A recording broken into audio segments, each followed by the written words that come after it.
Hello friends, કેમ છો? જય શ્રી કૃષ્ણ, જય અંબે. આજે હું બનાવું છું સોજીનો શીરો. જો સરસ મસ્ત ધીમા ધીમા તાપે સરસ શેકાશે અને પછી ધીમા તાપે જ રાખેલું છે ગેસ.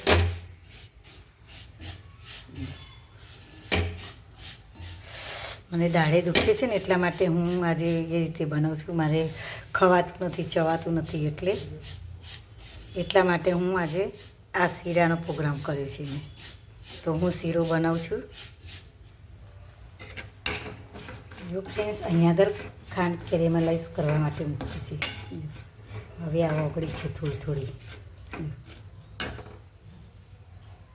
હવે આપણે કેરેમલાઈઝ ખાંડ તૈયાર થઈ ગઈ છે.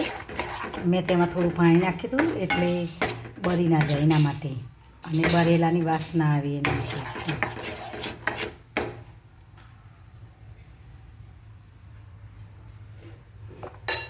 હવે તેમાં હું દૂધ નાખી દઉં.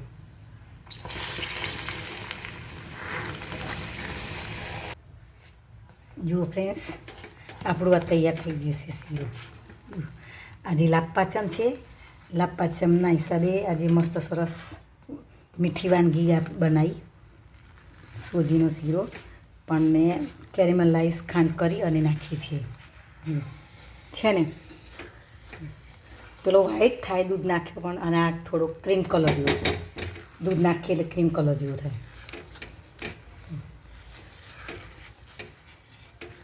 આ પ્રસાદ આપણે બનાવીએ પ્રસાદ ટાઈપ, પણ એને માતાજીને આપણે ધરાવીએ.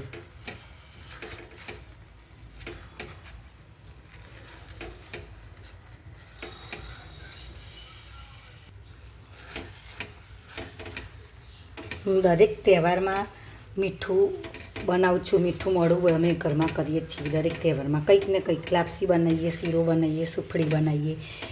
પણ હમણાં બનાવ્યું બધું લાપસીને એવું બેસતા વરસના દિવસે, એટલે પછી આજે એમ થયું કે હું શીરો બનાવું.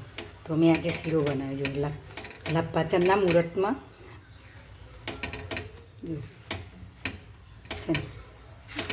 જો તૈયાર થઈ ગયું આપણું. કાજુ, દ્રાક્ષ, બદામ બધું નાખી દીધું છે અંદર.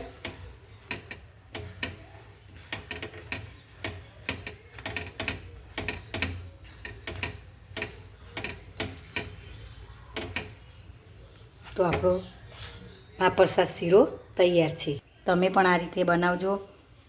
કેટલો મસ્ત બને છે. જુઓ, કાજુ, દ્રાક્ષ, બદામથી શણગારે પણ કેવું તો સરસ લાગે છે. મસ્ત જુઓ છે ને.